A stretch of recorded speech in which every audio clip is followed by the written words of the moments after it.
Now that the flotation compartment support boards are in place, it's time to continue with the planking. And so far, I've been clamping these planks onto the side of the boat and pulling them down to eliminate gaps like this. The gaps here, this is at the rear of the boat, and this is not too bad. I can pull this down, but let me show you the bow of the boat, and the gap there is much larger. And here's the bow, and you can see that there's quite a bit of gap here, and it's due to how this board twists.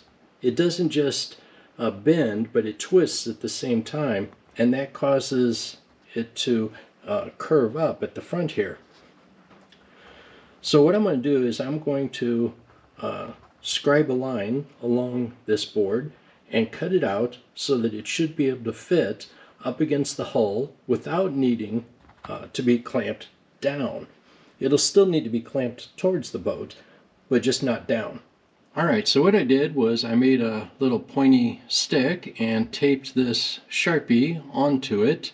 I've taken the tape off since then, but I just taped the pin on and then used the pointy part of the board to track this edge of the planking that's already on the boat, and then the pin to mark a line there.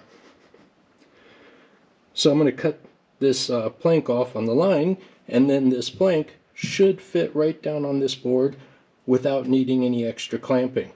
So I finished cutting along the line, and one tip that I can share with you is when I cut, well, first of all, I used a marker, the Sharpie, so I got a thick black line that was easy to follow.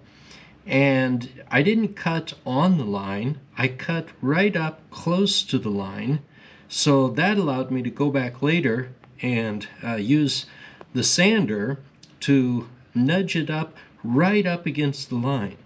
So not only does it help remove the cut marks, but it also gives a line or a cut that's right up against the line. And the end result is the plank fits right up against the plank below it with no need for any downward clamping pressure. Alright, I'm going to make this a short video because you've already seen the process of gluing plank onto the side of the hull. The only difference with this one was trimming it to fit the curve so that I don't need to apply any downward clamping pressure. And all along the length, it is fitting very nicely. So I'm going to get this one glued on and do the same thing for the other hull, and that will be all for this video. Bye.